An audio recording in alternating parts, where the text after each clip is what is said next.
বর্তমানে যারা যৌতুক চেয়ে বিয়ে করতে আসে, যতই বংশের গৌরব দেখাক না কেন, তারা বাস্তবে গৌরব প্রাপ্য নয়। তাদের কাছে মুসলিম নারীদের বিয়ে দেওয়া সমীচীন নয়।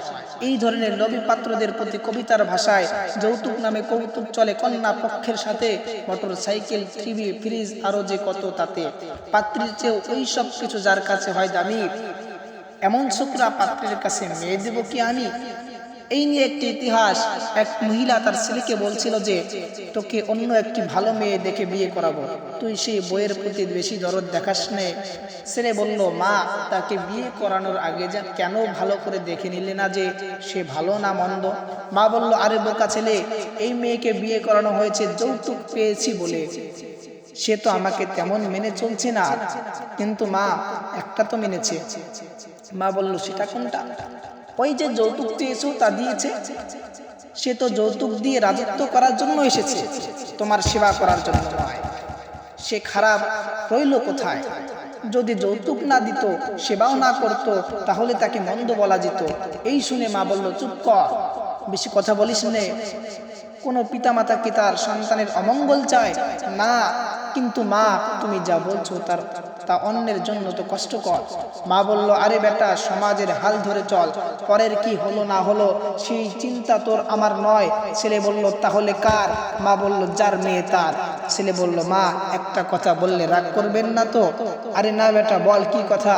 কথাটা হলো যে, তুমি তো একদিন দাদিমার পুত্রবধূ ছিলে। হ্যাঁ ছিলাম, তাতে কি হয়েছে? দাদিমা যদি তোমার সাথে ঠিক তোমার মতো এই ব্যবহার করতেন, তাহলে কেমন লাগতো তোমার? মা বলল, আমাকে এত বড় কথা? ছেলে বলল, মা, তোমার মন পরলোভী, তাই বলেই এই বধূটার যৌতুক গ্রহণ করেও তাকে এখন ভালো লাগে না তোমার? মা বলল, পরলোভী মানে? খুলে বলবি তো? বলছিলাম যে, তুমি ছোটবেলায় বলেছিলে কখনো লোভ করিস না। আমি বললাম, লোভ কি মা? তুমি বলছিলে লোভ একটা অভিশপ্ত কাজ, যে পরের ধন সম্পদের দিকে লোভ করে সে ধ্বংস হয়ে যায়। আমি তখন বললাম, তাহলে লোভ করে কারা? তুমি বলছিলে যারা আল্লাহর কোরআন এবং রাসূল সাল্লাল্লাহু আলাইহি ওয়াসাল্লামের হাদিসকে বিশ্বাস করে না। তখন আমি বললাম, ঠিক আছে মা, কোনোদিনও আমি পরের ধন সম্পদের দিকে লোভ করব না।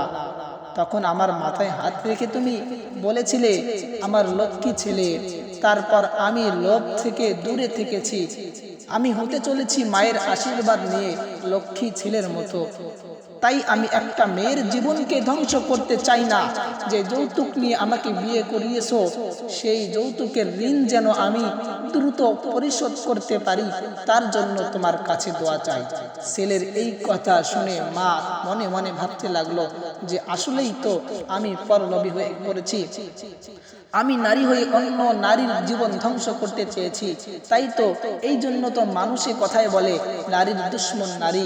যারা বর্তমান সমাজে বেশি কাবিনের টাকা দেখে নারীদেরকে বাকিতে বিয়ে দিচ্ছে, তারা আল্লাহর আইনকে ফাঁকি দেয়নি, দিচ্ছে নিজ নিজ অনুজ মেয়েদের ভাগ্যকে। তাছাড়া বাকিতে ফাঁকি হয়, তাই নগদে কম হলেও উত্তম।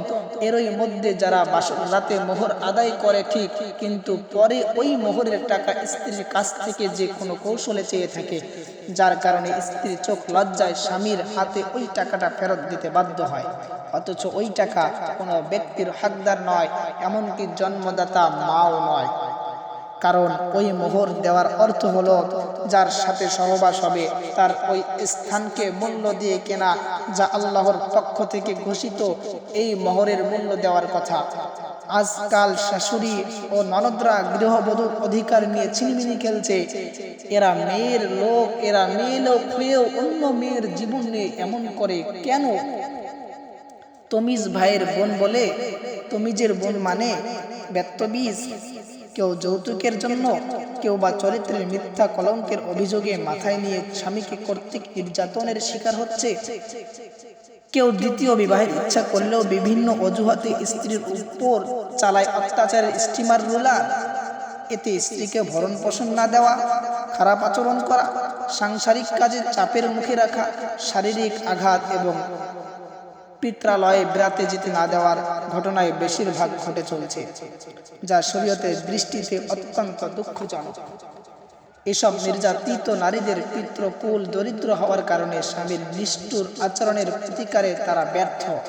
অন্যদিকে দেশে নারী নির্যাতনের বিরুদ্ধে আইন থাকা সত্ত্বেও অনেকে প্রভাব খাটিয়ে আইনের ফাঁক দিয়ে বেরিয়ে পুনরাবৃত্তি করতে থাকে এবং মামলা হয়ে গেলে তা তুলে নিতে স্ত্রী পক্ষকে চাপ সৃষ্টি করতে থাকে। ফলে নির্যাতিত স্ত্রী জিম্মি হয়ে এবং সন্তানের মা হয়ে গেছে এই বিষয়টি বিবেচনা করায় বাধ্য হয়ে মামলা তুলে নিয়ে অসহায়ের মতো দিন কাটাতে থাকে। কেন সেই নারীরা নির্যাতিত হবে? ওরা কি আশা নিয়ে বিয়ে বসেনি? তবে নির্যাতন ভোগ করে কেন? এগুলো উত্তর তিন ভাবে দেওয়া যায়। এক, হযরত আসিয়ার মতো আল্লাহর পক্ষ থেকে ঈমানের পরীক্ষা। দুই, তমিজের বোন বেত্তিমিজ মহিলাদের কারণে। তিন নাম্বার, কুচরিত্র যুবতীর নিজ গুণে। নারী স্বাধীনতার অপকর্মের কারণে অবাধ সম্পর্কের অপরাধে এডস নামক আধুনিক মরণ ব্যাধি জন্ম হচ্ছে।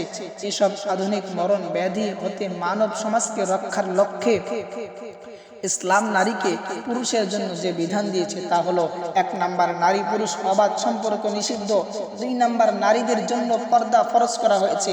3 নাম্বার, বিবাহ ফরজ করে সুন্দর পরিবার ও নির্মল সমাজ গঠনের ব্যবস্থা করা হয়েছে। 4 নাম্বার, যোগ্যতা থাকলে শর্ত সাপেক্ষে একজন পুরুষকে 4টি বিবাহের অনুমতি দেওয়া হয়েছে। 5 নাম্বার, স্বামীর কাঁধে স্ত্রীর ভরণ পোষণের দায়িত্ব দেওয়া হয়েছে। 6 নাম্বার, নারীকে সংসার ও সন্তান লালন পালনের দায়িত্ব দেওয়া হয়েছে। 7 নাম্বার, স্ত্রীর চিকিৎসা ও ইজ্জত সম্মান রক্ষার দায়িত্ব স্বামীকে বহন করতে বলা হয়েছে। 8 নাম্বার, উপার্জনের দায়িত্ব হতে নারীকে মুক্তি দেওয়া হয়েছে। ভালো করে শুনুন, উপার্জনের দায়িত্ব হতে নারীকে মুক্ত দেওয়া হয়েছে। কিন্তু এখন বেশিরভাগ দেখা যায় বিবাহের পরেই তার স্ত্রীকে গার্মেন্টে পাঠায় দেয়, অন্য কোনো উপার্জনের লিপ্ত দিয়ে লাগিয়ে দেয়, অথচ ইসলাম এটাকে সমর্থন দেয় না। 9 নাম্বার, বেপরদায় চলাচল বা উলঙ্গপনা ও বেহায়াপনাকে হারাম করা হয়েছে। 10 নাম্বার, স্বামী স্ত্রীর গোপন সম্পর্কের কথা প্রকাশ্যে বলাকে কবিরা গুনাহ বলা হয়েছে। 11 নাম্বার, স্বামী স্ত্রী উভয়ের প্রতি প্রমাণ ছাড়া দোষারোপ করাকে নিষেধ করা হয়েছে। কিন্তু এটাও দেখা যায় যে স্ত্রী তার স্বামীর প্রতি সন্দেহ করে, স্বামী তার স্ত্রীর প্রতি সন্দেহ করে, যে কোনো কারো কথায়, অথচ তারা এটাকে যাচাই না করেই সন্দেহ করা শুরু করে দেয়। 12 নাম্বার, চরিত্র হননকারী নোবেল নাটক ও সাহিত্যকে নিষিদ্ধ করা হয়েছে। কামনার বশবর্তী হয়ে ন্যায় বিচারের অনুসরণ থেকে বিরতি থেকো না। হযরত আব্দুল্লাহ ইবনে ওমর রাদিয়াল্লাহু তাআলা আনহু বলেন, রাসূলুল্লাহ সাল্লাল্লাহু আলাইহি ওয়াসাল্লাম বলেছেন, সাবধান, তোমরা প্রত্যেকে একজন দায়িত্বশীল, তোমাদের প্রত্যেককে দায়িত্ব সম্পর্কে জিজ্ঞাসা করা হবে।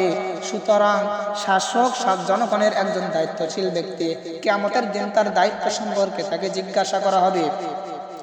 পুরুষও তার পরিবারের একজন দায়িত্বশীল, তাকে তার দায়িত্ব সম্পর্কে প্রশ্ন করা হবে। স্ত্রীও তার স্বামীর একজন দায়িত্বশীল, কিয়ামতের দিনে তাকেও তার স্বামীর সেবা যত্ন সম্পর্কে জিজ্ঞাসা করা হবে। এমনকি কোনো গোলাম বা দাসও তার প্রভুর সম্পদের ব্যাপারে দায়িত্বশীল, সেদিন তাকেও তার দায়িত্ব সম্পর্কে জিজ্ঞাসা করা হবে। সেদিন উক্ত দায়িত্ব সম্পর্কে জিজ্ঞাসিত হবে। বুখারী ও মুসলিম শরীফের হাদিস। অতএব সাবধান, তোমাদের প্রত্যেকেই কিয়ামতের দিন উক্ত দায়িত্ব সম্পর্কে জিজ্ঞাসিত হবে। সুতরাং সমান অধিকারের অজুহাতে যে নারীরা নিচে উঠবে, কিয়ামতের দিন তার নিচে ওঠার ব্যাপারেও জিজ্ঞাসা করা হবে।